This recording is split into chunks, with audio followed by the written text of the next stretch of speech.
सो जैसे कि हम मिसलेनियस टॉपिक को देख रहे थे, ठीक है। तो इसमें हमारा नेक्स्ट क्वेश्चन है, the commonly used coolant in refrigerator is. तो रेफ्रिजरेटर में एज अ कूलेंट किस चीज़ का यूज किया जाता है, ठीक है। तो ये होता है फ्रेऑन। क्या होता है?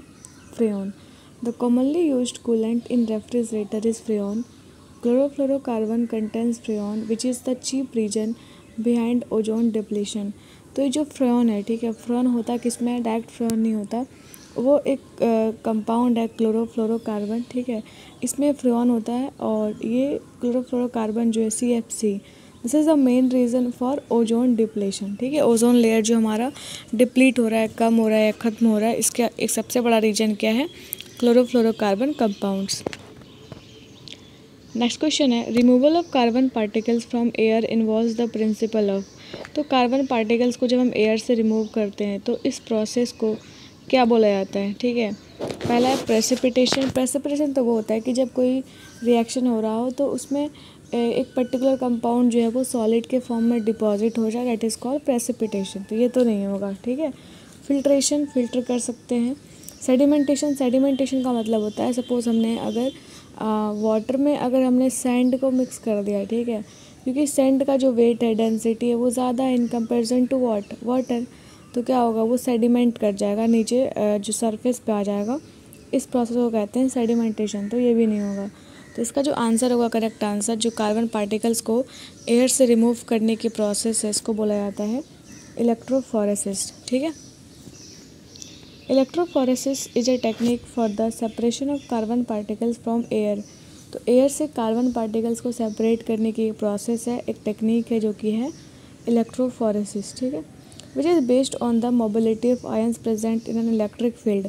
और इसमें मतलब हम कैसे कौन सा जो है प्रिंसिपल काम करता है, तो हम इलेक्ट्रिकल फील्ड के प्रेजेंस में आयंस को क्या करते हैं? सेपरेट करते हैं। In this method, the charged particles of the substance are displaced to negative electrode and negatively charged particle migrate towards the positive electrode, ठीक है। हमें पता है कि अपोजिट चार्ज एक दूसरे को क्या करेंगे? अट्रैक्ट करेंगे। तो जो नेगेटिवली चार्ज पार्टिकल्स हैं वो किधर जाते हैं? मतलब अगर हम नेगेटिव इलेक्ट्रोड को क्या कहते हैं? कैथोड कहते हैं, तो कैथोड की तरफ जाएगा। और जो पॉजिटिवली चार्ज पार्टिकल है वो किधर जाएगा? कैथोड की तरफ। और नेगेटिवली चार्ज पार्टिकल जाएगा एनोड की तरफ, ठीक है। The same principle is use to extract carbon particles from the air. तो एयर से कार्बन पार्टिकल्स को एक्सट्रैक्ट करने के लिए इसी मेथड का यूज़ करते हैं, ठीक है। नेक्स्ट क्वेश्चन है, हु इन्वेंटेड कोका कोला। तो कोका कोला जो है, ये जो ब्रांड है, इसको किसने इन्वेंट करा था? तो वो थे जॉन पेम्बल्टन। कौन थे वो? John Pemberton.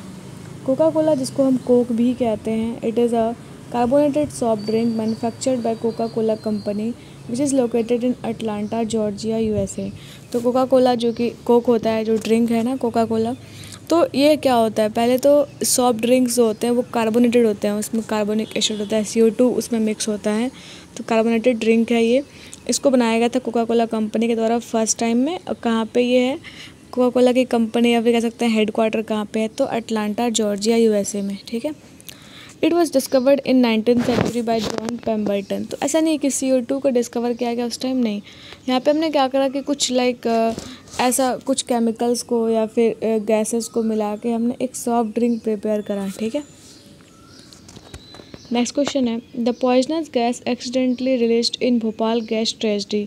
तो भोपाल गैस ट्रेजेडी जो कि मध्य प्रदेश भोपाल में हुआ था 1984 में, ठीक है, जो कि एक बहुत ही मतलब बेकार सी घटना है, ठीक है, हमारे हिस्ट्री में। तो ये जो एक्सीडेंट हुआ था, इसमें कौन सा गैस जो है वो रिलीज़ हुआ था? वो था मिथाइल आइसोसाइनेट, ठीक है।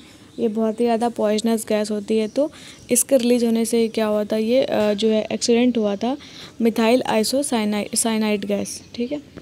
On the night of December 2, 1984, तो 2 दिसंबर 1984 को chemical methyl isocyanide split out from Union Carbide India Limited pesticide factory turn the city of Bhopal into a colossal gas chamber.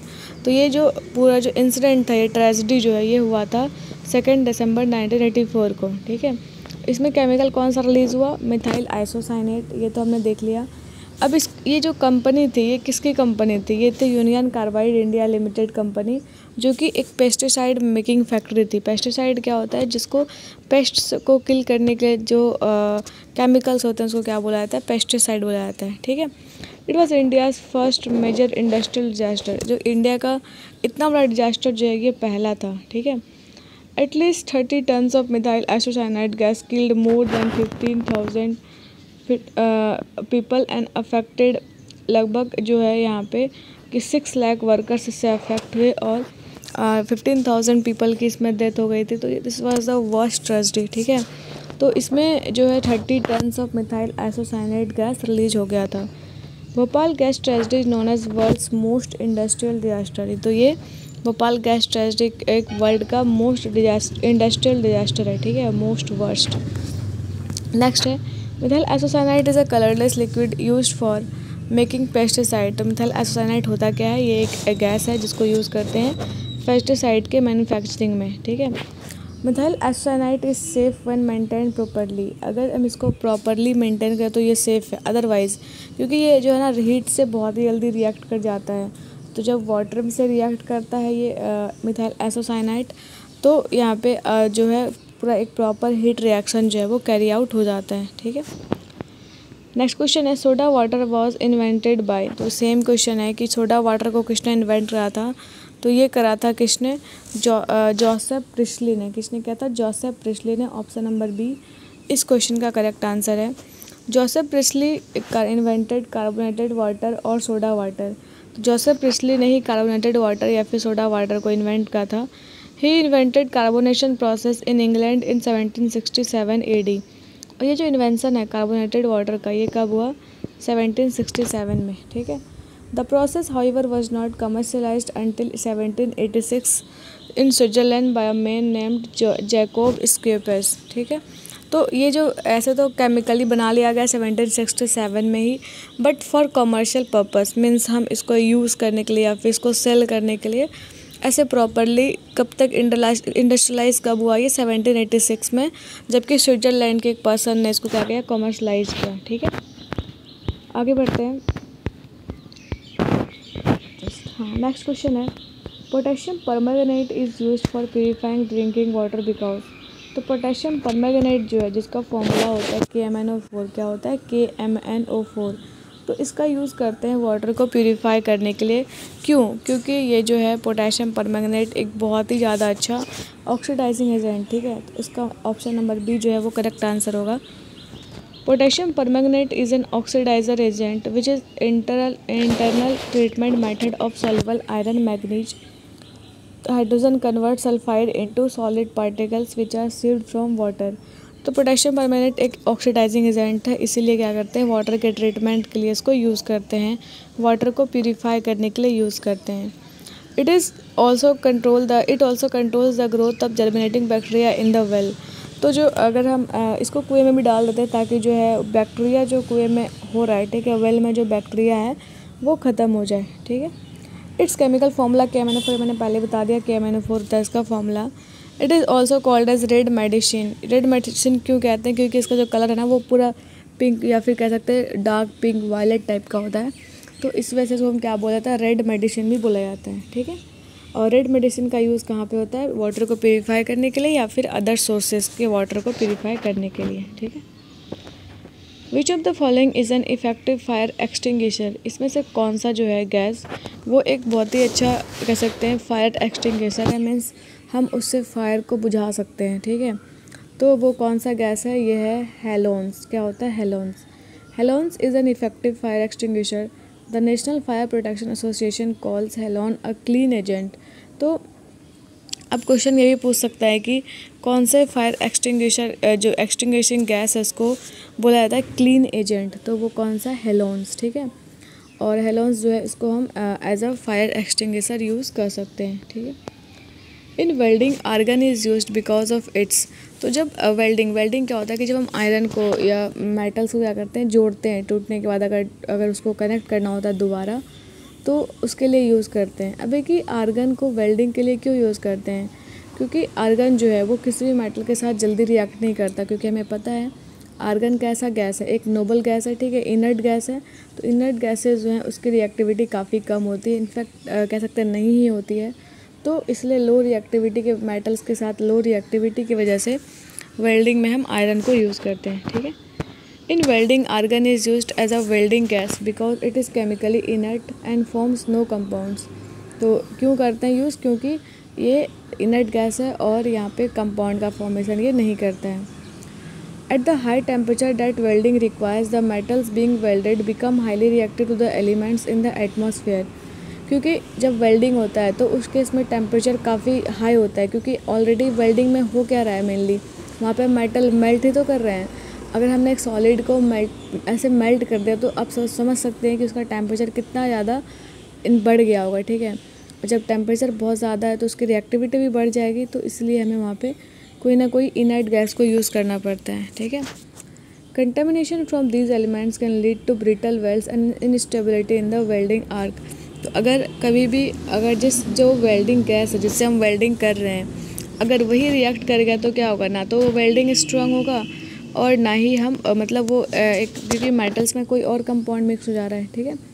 So argon या फिर कोई अदर जो inert gas है इसी को यूज़ करते हैं फॉर वेल्डिंग पर्पस।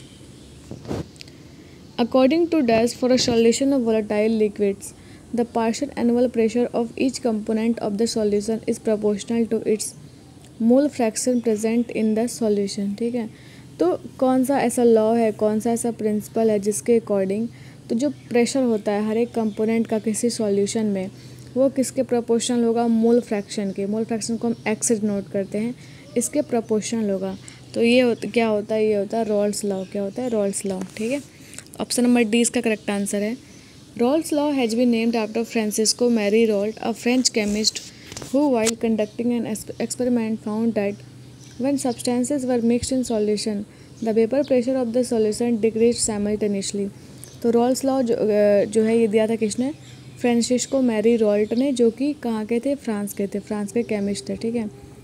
उन्होंने एक्सपेरिमेंट में क्या देखा कि जब भी कोई सब्सटेंस को हम सॉल्यूशन में मिक्स करते हैं, ठीक है, तो उस पर्टिकुलर सॉल्यूशन का जो वेपर प्रेशर है वो पूरा जो है वो डिक्रीज़ कर जाता है, ठीक है। और रॉल्स लॉ को 1887 में दिया गया था। इसको हम लॉ ऑफ थर्मोडायनेमिक्स भी कहते हैं, ठीक है। Solids are classified as dash based on the sequence order present in their constituent particle. तो कोई भी सॉलिड में किस तरीके से उसके पार्टिकल्स का अरेंजमेंट है, इसके अकॉर्डिंग हम सॉलिड्स को जो क्लासिफिकेशन करते हैं वो क्या होता है, ये होता है क्रिस्टलाइन या फिर अक्रिस्टलाइन, ठीक है, या फिर कह सकते हैं क्रिस्टलाइन या एमॉर्फस, ठीक है, दोनों एक ही बात है। तो मतलब अगर सॉलिड्स में काफ़ी अच्छा अरेंजमेंट है, प्रॉपर अरेंजमेंट है, एक फिक्स्ड पैटर्न है, तो वो क्या होगा, वो एक प्रॉपर एक क्रिस्टलाइन सब्सटेंस होगा, क्रिस्टलाइन सॉलिड होगा।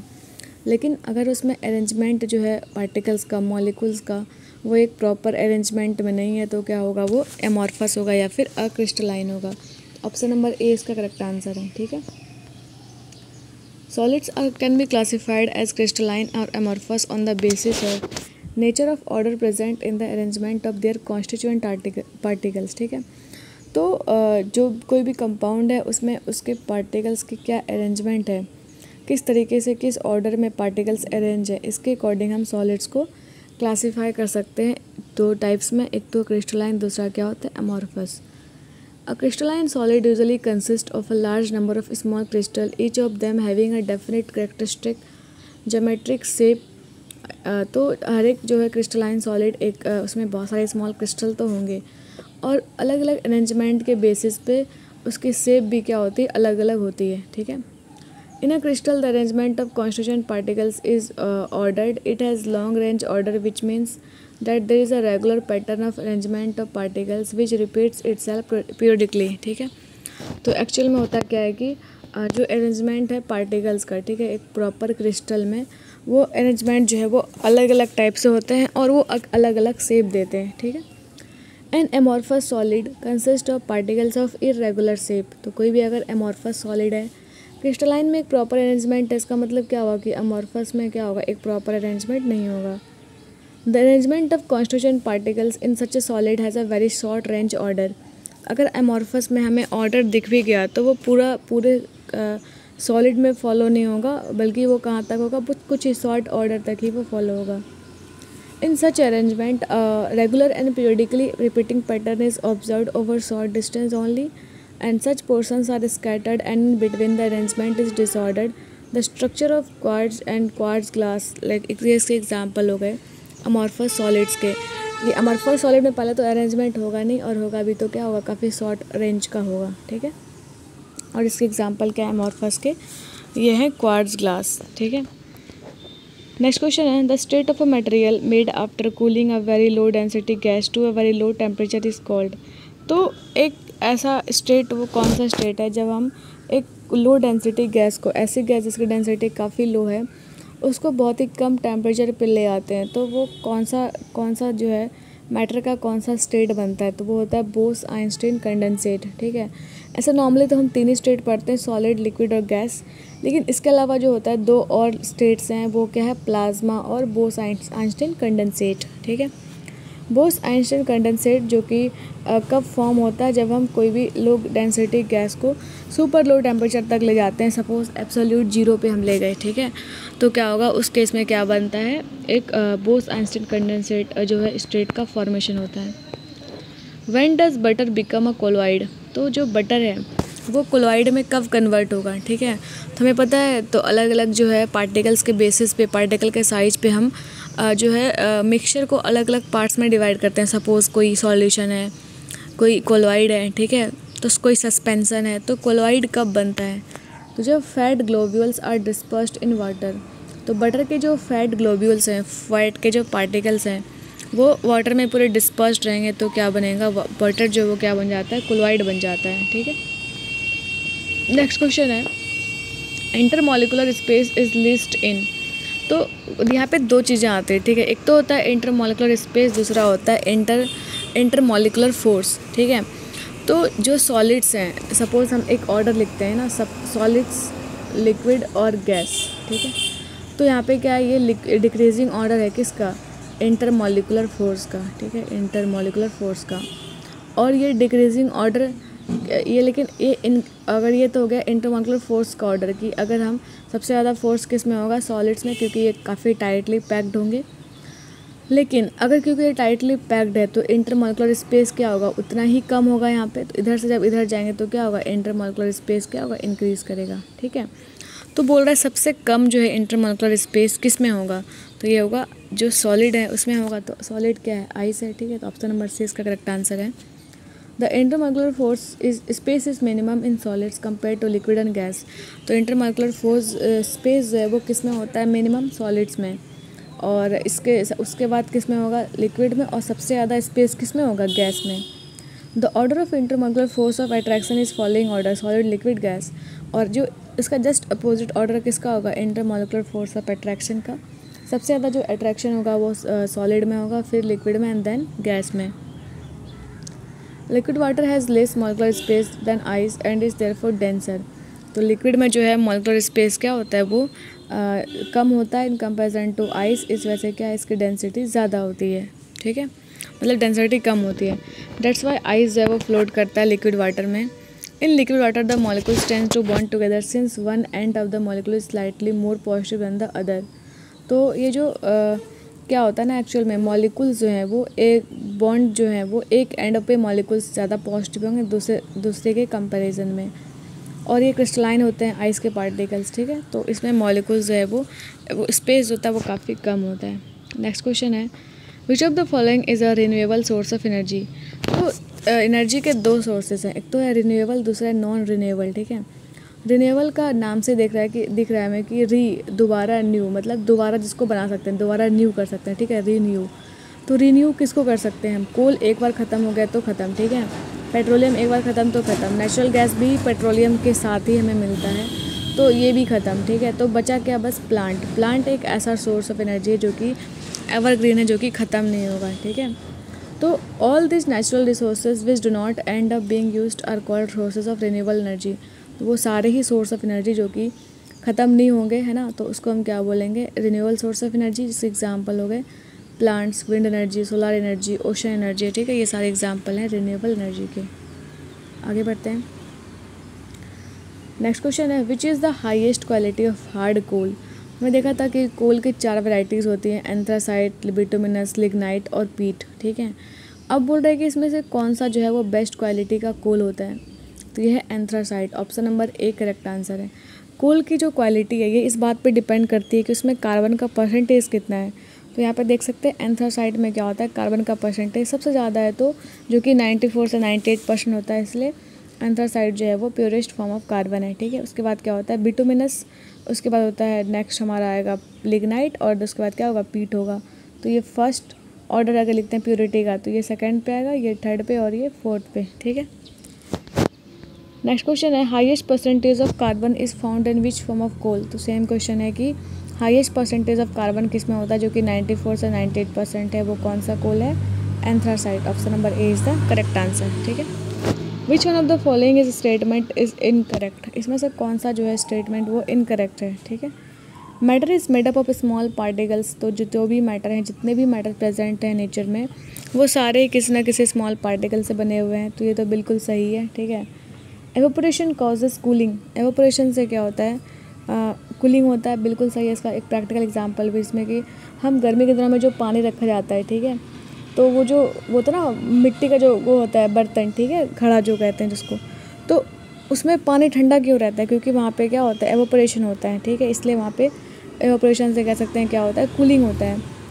Brass is a mixture of zinc and copper. हमें पता है ब्रास जो है एक अलॉय है जो कि किसके मिक्सचर से बनता है, कॉपर प्लस जिंक, ठीक है, जिसमें कॉपर 70% है और जिंक कितना 30%, ठीक है। ऑप्शन नंबर ए भी सही, बी भी सही, सी भी सही है, ठीक है। इसमें कौन सा गलत होगा, ये लास्ट ऑप्शन है, option number D. The measurable unit of pressure is denoted in metre. No, pressure का यूनिट मीटर नहीं होता। प्रेशर का फॉर्मूला क्या है, pressure is equal to force upon area. Force का है क्या, फोर्स का जो यूनिट क्या होता है न्यूटन, ठीक है, और अपॉन मीटर तो स्क्वायर, तो ये क्या होगा न्यूटन मीटर -2, ना कि मीटर स्क्वायर, ठीक है। The measurement unit of pressure is devoted in pascal not in metre. तो जो प्रेशर को मेजर करते हैं उसका यूनिट क्या है, पास्कल होता है, जो कि क्या होता है न्यूटन पर मीटर स्क्वायर, ठीक है। Pressure is defined as the force acting normally on units area of surface. तो प्रेशर इक्वल टू क्या होगा, फोर्स अपॉन एरिया। इसका ऐसा यूनिट है न्यूटन पर मीटर स्क्वायर, इसको हम क्या कहते हैं, पास्कल कहते हैं, ठीक है। विच acid causes dense white and yellow clouds in Venus atmosphere. तो वीनस जो कि प्लैनेट है एक, ठीक है, उसमें जो है वाइट और येलो कलर के जो क्लाउड्स हैं वीनस के एटमॉस्फेयर में, ये किसकी वजह से हैं, कौन सी गैस की वजह से है, तो वहाँ पे ये H2SO4, ठीक है, सल्फ्यूरिक एसिड जो है इसकी जो क्वांटिटी है वो काफ़ी ज़्यादा है, इस वजह से क्या होता है वीनस जो है वाइट और येलोइश कलर क्लाउड वहाँ पे फॉर्म होते हैं, ठीक है। वीनस जो है वो सेकंड क्लोजेस्ट प्लैनेट है सन से, ठीक है, और ये सन से क्लोजेस्ट है, इसलिए इसको क्या कहते हैं सन का ये अर्थ से क्लोजेस्ट है, इसलिए हम अर्थ का ट्विन भी कहते हैं इसको, ठीक है। So it appears the brightest after the sun and the moon, क्योंकि यहाँ पे H2SO4 का क्या है क्लाउड भी है, तो लाइट को प्रॉपर रिफ्लेक्ट करता है, इसलिए से हमें क्या दिखता है, ये बहुत ज़्यादा ब्राइट दिखता है, इसलिए इसको क्या कहते हैं इवनिंग और मॉर्निंग स्टार भी कहते हैं। The planet is covered by opaque layer of highly reflective clouds containing sulfuric acid. Due to this acid, the color of the cloud found here is white and yellow. तो ये जो planet है पूरा cover है किस तरीके के gas से, H2SO4 गैस से, सल्फ्यूरिक एसिड गैस को से, इसलिए यहाँ पे क्या होता है वाइट एंड येलो कलर का जो क्लाउड्स है वो फॉर्म होता है, ठीक है। In the Canada deuterium uranium reactor, in Canada deuterium uranium reactor which is a natural uranium fueled reactor, the function of moderator and coolant is performed by। तो एक न्यूक्लियर रिएक्टर है, suppose कहाँ का उससे फ़र्क नहीं पड़ता। अब बोल रहे हैं इसमें कोई भी अगर न्यूक्लियर रिएक्टर है तो उसमें एज अ कूलेंट और एज अ मॉडरेटर क्यों यूज़ करते हैं, ताकि जो उससे जो न्यूक्लियर का जो रिएक्टर है, ठीक है, वहाँ पे जो न्यूट्रॉन्स रिलीज़ हो रहे हैं उसकी स्पीड को हम कम कर सकें या फिर उसके स्पीड को कंट्रोल कर सकें एटलीस्ट, तो उसके लिए हम क्या करते हैं वहाँ पे यूज़ करते हैं मॉडरेटर। और क्योंकि रिएक्शंस काफ़ी फास्ट हो रहे हैं, काफ़ी रिएक्टिव एलिमेंट्स है, रेडियो एक्टिव एलिमेंट्स, तो वहाँ पे हम हीटिंग भी ज़्यादा होगी, तो उस हीटिंग को कंट्रोल करने के लिए क्या यूज़ करते हैं, कूलेंट का यूज़ करते हैं। अब बोल रहा है कि इसलिए हम क्या चीज़ यूज़ करते हैं वहाँ पे, कोई भी अगर न्यूक्लियर रिएक्टर है तो वहाँ पे सोडियम तो बिल्कुल नहीं करेंगे, हम लाइट वाटर भी नहीं करेंगे, हम क्या कार्बन डाइऑक्साइड भी नहीं करेंगे, हमें क्या यूज़ करना पड़ेगा, हैवी वाटर। यहाँ पे एक ही सब्सटेंस जो कि एज अ कूलेंट परफॉर्म होता है या फिर मॉडरेटर, या फिर इसके अलावा हम ग्रेफाइट को भी यूज़ कर सकते हैं, बट यहाँ पे ऑप्शन में तो है ही नहीं, तो ऑप्शन नंबर ए जो इसका करेक्ट आंसर होगा। ये फ़र्क नहीं पड़ता कहाँ की न्यूक्लियर रिएक्टर है, ठीक है। इन नारा deuterium uranium reactor which is natural uranium fuel reactor, the function of moderator and coolant is performed by heavy water, ठीक। हैवी वाटर क्या होता है, D2O। यहाँ पे जो है डी जो है वो क्या है, हाइड्रोजन का ही आइसोटोप है, सेकेंड आइसोटोप, ठीक है, 1H2 ये होता है, ठीक है, deuterium. Motor vehicles with catalytic converter should use in unleaded petrol because lead in the petrol will cause following problem. जितने भी मोटर व्हीकल्स है, ठीक है, जिसमें कि कैटालिटिक कन्वर्टर लगा हुआ है, उसमें कैसा पेट्रोल यूज़ करना चाहिए, अनलीडेड, ठीक है, क्योंकि अगर पेट्रोल में लीड हुआ तो उससे क्या प्रॉब्लम हो जाएगा, ठीक है। तो उससे जो प्रॉब्लम होगा, ये हार्मफुल जो है लीड कंपाउंड्स को जो है वो वहाँ पर रिलीज़ करेगा, ठीक है। तो to prevent detonation lead is added to petrol which reduce detonation. Detonation क्या होता है कि जो डिटोनेशन मतलब क्या हुआ कि हम वहाँ पे जो उसका जो कैटालिटिक कन्वर्टर जो साइलेंसर होता है वो ख़राब ना हो, ठीक है। But motor vehicles with catalytic converter should use lead free petrol because if lead is used in petrol then the reactivity of the catalyst will be reduced because lead is a negative catalyst. तो अगर हमने lead जो होता है PB, ठीक है, अगर हमने पेट्रोल में लेड को मिक्स कर दिया तो इससे क्या होगा, वो जो रिएक्टिविटी है उस प्रॉपर रिएक्शन की वो कम हो जाएगी, और इससे क्योंकि लेड जो है वो एज अ नेगेटिव कैटलिस्ट काम करता है, ठीक है। नेक्स्ट क्वेश्चन है, butter is colloid formed when. Butter जो है वो कोलॉइडल फॉर्म में होता है कब। तो ये होता है कब, जब फैट ग्लोब्यूल्स जो हैं वो वाटर में डिस्पर्स्ड होते हैं, ठीक है। तो यहाँ पे कोलॉइड का जो साइज़ होता है पार्टिकल्स का वो थोड़ा सॉल्यूशन से थोड़ा ज़्यादा होता है कोलॉइडल पार्टिकल्स में। तो a colloid is a mixture where a particular substance is trapped in a given dispersion medium but do not get mixed chemically. तो जैसे कि कोई सॉल्यूशन है, तो सॉल्यूशन में दो चीज़ें होती है, ठीक है। एक तो होता है सॉल्यूशन है तो उसमें दो चीज़ होगी, एक तो होगा सॉल्वेंट, दूसरा होगा सॉल्यूट, ठीक है। तो वैसे ही यहाँ पे अगर कोलॉइड है उसमें क्या होता है, यहाँ पे सॉल्वेंट की जगह क्या होगा, डिस्पर्शन मीडियम, और सॉल्यूट की जगह पे क्या होगा, यहाँ पे डिस्पर्स्ड पार्टिकल, ठीक है, डिस्पर्सन मीडियम और डिस्पर्स्ड पार्टिकल। तो यहाँ पे जो बटर है यहाँ पे जिसमें कोलॉइडल मिक्सचर में क्या होता है, डिस्पर्सन मीडियम में फैट ग्लोब्यूल्स के पार्टिकल्स जो हैं वो प्रेजेंट तो होते हैं बट वो केमिकली मिक्सअप नहीं हो पाते हैं, ठीक है। तो बटर क्या है, कोलॉइडल फॉर्म होता है जब वाटर में क्या हो, फैट डिस्पर्स्ड हो, ठीक है। नेक्स्ट क्वेश्चन है, technique dash technique is the most important technique for separation of mixture in which the mixture is mixed in a solution with the help of a medium and the ingredients rotate at different speeds.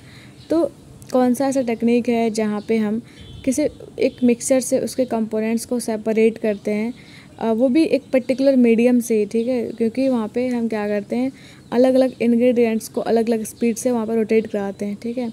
तो वो क्या होता है, chromatography. Chromatography एक ऐसा process है जहाँ पे हम मिक्सर्स को उसके डिफरेंट स्पीड की वजह से सेपरेट करते हैं, ठीक है। तो chromatography is a technique for the separation of mixture in which the mixer is mixed in solution with the help of a medium and the ingredients rotate at a different speeds. तो जो ingredients हैं जो जिसको हम separate करते हैं इन chromatography, वो हम अलग अलग स्पीड से रोटेट करा के फिर हम उसको सेपरेट करते हैं, ठीक है। नेक्स्ट क्वेश्चन है, which of the following is not a characteristic of adsorption. तो एक तो होता है एब्जॉर्प्शन AB, ठीक है, और दूसरा क्या होता है, एडजॉर्प्शंस। तो बोल रहा है कि एडजॉर्प्शन का कौन सा प्रॉपर्टी जो है वो सही नहीं है, ठीक है, गलत है इसमें से। तो पहला जो है कि इट इज़ इरिवर्सिबल। तो एडजॉर्प्शन जो है ये एक फ़िज़िकल प्रोसेस है, फिज़िकल चेंज है, तो हम बहुत ही ईजिली इसको क्या कर सकते हैं, रिवर्स कर सकते हैं, ठीक है। तो ऑप्शन नंबर A ही यहाँ पे गलत हो गया, ठीक है। नेक्स्ट देखते हैं, it usually occurs at low temperature. Next बोल रहा है it usually occurs at low temperature. तो जब भी एडजॉर्प्शन होगा वो हमेशा लो टेम्परेचर पे ही होगा। It forms multi molecular layer. तो ये एडजॉर्प्शन क्या करता है, मल्टी मॉलिकुलर लेयर फॉर्म करता है। क्यों? क्योंकि एक लेयर अगर पर्टिकुलर सॉलिड पे अगर एब्जॉर्ब हो गया गैस, ठीक है, उसके ऊपर भी तो एब्जॉर्ब होगा ना, अलग अलग मतलब लेयर्स फॉर्म करेगा यहाँ पे। It does not require any activation energy, क्योंकि ये फिजिकल प्रोसेस है तो हमें यहाँ पे कोई भी एक्टिवेशन एनर्जी, टेम्परेचर वगैरह से कोई फ़र्क नहीं पड़ता, ठीक है। तो यहाँ पे ऑप्शन नंबर A जो है करेक्ट आंसर होगा, बाकी सारे जो है वो एडजॉर्प्शन के बारे में सही स्टेटमेंट है, ठीक है। Adsorption is that process in which a gas is absorbed bye a solid surface. तो एडजॉर्प्शन एक ऐसा प्रोसेस है जहाँ पे गैस को एब्जॉर्ब किया जाता है किसी सॉलिड सरफेस के द्वारा। This is due to the between them weak van der Waals force. तो ये एडजॉर्प्शन होता क्यों है, क्योंकि सरफेस के बीच में क्या होता है, वंडरवाल्स फोर्स वीक होते हैं। अब एडजॉर्प्शन के कुछ करैक्टरिस्टिक हैं। पहला तो है इट इज़ वेरिएबल। एडजॉर्प्शन क्या है, वेरिएबल है। Increasing the pressure decreases the volume of the gas. तो अगर हम एडजॉर्प्शन प्रोसेस में अगर हमने प्रेशर को इंक्रीज़ कर दिया तो जो जितना वॉल्यूम ऑफ गैस जो है वहाँ पे एडजॉर्ब हो रहा है वो कम हो जाएगा। It occurs at low temperature and when temperature rises it the process slows down. तो ये जो एडजॉर्प्शन प्रोसेस है वो हमेशा कब होता है, लो टेम्परेचर पे होगा। अगर हमने टेम्परेचर को बढ़ा दिया तो क्या होगा, जो प्रोसेस एडजॉर्प्शन तो तब भी होगा लेकिन वो उसका जो स्पीड है वो कम होगा। It forms multi molecular layer and it does not require any activation energy. तो सही है, ये मल्टी मॉलिक्यूलर लेयर फॉर्म करेगा और इसको कोई भी एक्टिवेशन एनर्जी नहीं चाहिए। नेक्स्ट क्वेश्चन है which is the most economical method of removing solid matter from water. तो अगर हमें इकोनॉमिकल मतलब क्या होता है, जहाँ पे हमें कन्वीनियंट हो, ज़्यादा पैसे भी खर्च ना हो, ठीक है। तो अगर हमें सॉलिड मैटर को वाटर से अलग करना है तो हम इसके लिए चीपेस्ट मेथड कौन सा है, वो है सेडिमेंटेशन, ठीक है। क्योंकि वाटर में अगर सॉलिड मिक्स है तो हम इसको सिंपली छोड़ देंगे ना वाटर को कुछ टाइम तक, तो जो भी सॉलिड पार्टिकल्स हैं वो क्या हो जाएंगे, वाटर जो पॉट होगा या फिर जो भी बीकर है उसमें उसके सरफेस पे सेडिमेंट कर जाएगा, ठीक है। तो sedimentation is the process of allowing particles in suspension in water to settle out of suspension under the effect of gravity. तो जो सस्पेंशन प्रोसेस है या सेडिमेंटेशन प्रोसेस है ये ग्रेविटी की वजह से काम करता है, क्योंकि ग्रेविटी की वजह से क्या है, पार्टिकल्स जो हैं वो नीचे की तरफ अट्रैक्ट होंगे, सॉलिड पार्टिकल्स है तो, और इसलिए पार्टिकल्स जो है वो नीचे सरफेस पे सेडिमेंट कर जाएंगे, ठीक है। और इस तरह के वाटर ट्रीटमेंट को क्या बोला जाता है, सेडिमेंटेशन कहते हैं। For what is radio carbon dating technique used. तो रेडियो कार्बन डेटिंग टेक्निक को यूज़ किस लिए किया जाता है, ठीक है। तो रेडियो कार्बन डेटिंग का जो यूज़ होता है वो क्यों होता है, for the estimation of age of fossils. तो फॉसिल्स के एज को डिटरमाइन करने के लिए हम क्या यूज़ करते हैं, रेडियो कार्बन डेटिंग टेक्निक का यूज़ करते हैं, ठीक है। तो radio carbon dating is use to estimate the age of fossils, और यहाँ पे कौन सा यूज़ होगा, कार्बन का 14 नंबर का जो आइसोटोप है वो यूज़ होता है। और where is the age of earth minerals and rocks is determined by dating uranium. अब है कि यहाँ पे अगर फॉसिल्स का एज डिटरमाइन करना है हमें क्या यूज़ करना पड़ेगा, कार्बन का 14 नंबर का आइसोटोप। लेकिन अगर कोई भी मिनरल है, कोई भी रॉक है, उसका हमें अगर एज डिटरमाइन करना था हम उसके लिए क्या यूज़ करेंगे, यूरेनियम कंपाउंड का यूज़ करेंगे, यूरेनियम डेटिंग का यूज़ करेंगे, ठीक है। Name the high density radiation produced in nuclear reactions and emitted by radioactive nuclei which is used in therapy to destroy cancer cells. तो ऐसा कौन सा हाई डेंसिटी का रेडिएशन है जो कि न्यूक्लियर रिएक्शंस में प्रोड्यूस होता है, ठीक है, और उसका हम यूज़ कहाँ पे करते हैं, कैंसर सेल्स को, कैंसरस सेल को डिस्ट्रॉय करने के लिए यूज़ करते हैं। तो वो कौन सा है रे, ये है गामा रे, ठीक है। कौन सा रे है, गामा रे। गामा रे और गामा रेडिएशन, गामा रे या फिर गामा रेडिएशन जिसकी पेनिट्रेटिंग पावर जो होती है वो बहुत ज़्यादा होती है, ठीक है। अल्फ़ा, बीटा या गामा में सबसे ज़्यादा पेनिट्रेशन पावर किसका होता है, गामा रे का। तो penetrating from electromagnetic radiation arising from the radioactive decay of atomic nuclei. तो ये जो गामा रे का प्रोडक्शन है वो कहाँ से होता है, एटॉमिक न्यूक्लियाई से होता है, जब वो उसका रेडियोएक्टिव डिके होता है, ठीक है। Paul Villard, a French chemist and physicist, discovered gamma radiation in 1900 while studying radiation emitted by radium. तो ये जो गामा रेज को सबसे पहले डिस्कवर किसने किया, ये करा था पॉल, इसको डिस्कवर किया था 1900 में फ्रेंच केमिस्ट पॉल विलार्ड ने, ठीक है। तो इसमें और ये कौन से कंपाउंड को सबसे पहले कौन से कंपाउंड से देखा गया था, वो था रेडियम, ठीक। Gamma rays are widely used in medicine specifically in the area of oncology to treat malignant and cancerous tumours during a process called gamma knife surgery. तो ये जो गामा रे का मेनली यूज़ कहाँ पे होता है, medicinal purpose के लिए। और ऑन्कोलॉजी क्या होता है, कैंसरल सेल्स की स्टडी को क्या बोला जाता है, ऑन्कोलॉजी बोला जाता है, ठीक है। तो इसके लिए कैंसरस ट्यूमर्स को ख़त्म करने के लिए, उसके ट्रीटमेंट के लिए गामा नाइफ सर्जरी में गामा का यूज़ होता है, गामा रे का यूज़ होता है, ठीक है। In this type of treatment concentrated beams of gamma rays are directed at tumours in order to kill cancerous cell. तो इसमें ट्रीटमेंट में क्या होता है, गामा रेस को हम डायरेक्ट करते हैं क्योंकि इसका पेनिट्रेटिंग पावर काफ़ी हाई है, तो ट्यूमरस सेल्स को ख़त्म करने के लिए इसका यूज़ करते हैं। नेक्स्ट क्वेश्चन है, name the law in physics which states that equal volume of all gases under the same condition of temperature and pressure contain equal number of molecules.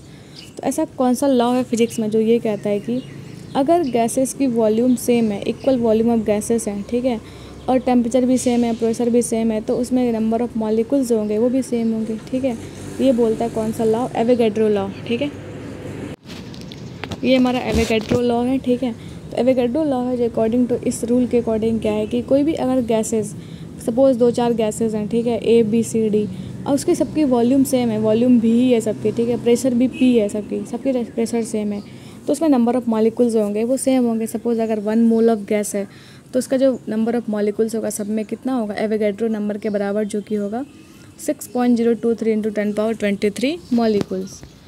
Next देखते हैं ओम्स लॉ क्या कहता है। Ohm's law, according to Ohm's law अगर temperature constant है, fix temperature है, ठीक है, उस केस में क्या होगा, जो पोटेंशियल डिफरेंस है भी वो डायरेक्टली किसके प्रोपोर्शनल होगा, आई के, ठीक है। और आई जहाँ पे करंट है, वी क्या है, वोल्टेज है। तो according to Ohm's law if the physical condition of heat etcetera are kept constant the potential generated between the ends of conductor और resistor is proportional to current flowing in it.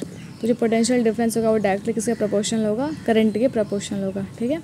तो V equal to क्या होगा, I R, जहाँ पे अगर हम proportionality को हटाते हैं तो V इक्वल टू क्या होगा, आई आर होगा, जहाँ पे आर क्या रेसिस्टेंस है कंडक्टर का, ठीक है। नेक्स्ट है द बॉयल्स लॉ, ठीक है। बॉयल्स लॉ क्या कहता है, according to this the volume of gas at constant temperature is inversely proportional to the pressure. तो ये जो लॉज हैं ये बहुत इंपॉर्टेंट है क्योंकि ये क्वेश्चन भी सीरियल में ही आया हुआ है कि बॉयल्स लॉ क्या कहता है कि जो वॉल्यूम ऑफ गैस है, गैस की जो वॉल्यूम है वो किसके इन्वर्सली प्रोपोर्शनल होगी, प्रेशर के। Pressure is inversely proportional to what, volume, ठीक है। तो यहाँ पे अगर हम प्रेशर को बढ़ाएंगे तो वॉल्यूम घटेगा, प्रेशर को बढ़ाएंगे तो प्रेशर तो घटेगा, लेकिन प्रेशर को अगर कम करेंगे तो क्या होगा, वॉल्यूम बढ़ेगा, ठीक है। दोनों के बीच में क्या है, इन्वर्स रिलेशन है। नेक्स्ट है Charles law. According to Charles law the volume of a gas at constant pressure is directly proportional to the temperature. तो चार्ल्स लॉ के अकॉर्डिंग क्या होता है, वॉल्यूम जो है वो किसके प्रोपोर्शनल है, डायरेक्टली वो है टेम्परेचर के प्रोपोर्शनल, ठीक है। वॉल्यूम बढ़ाए टेम्परेचर भी बढ़ेगा, टेम्परेचर बढ़ाए तो वॉल्यूम भी बढ़ेगा, ठीक है। नेक्स्ट क्वेश्चन है, name the physicist who is credited with the discovery of the neutron. This 1932 discovery led to his winning the Nobel price.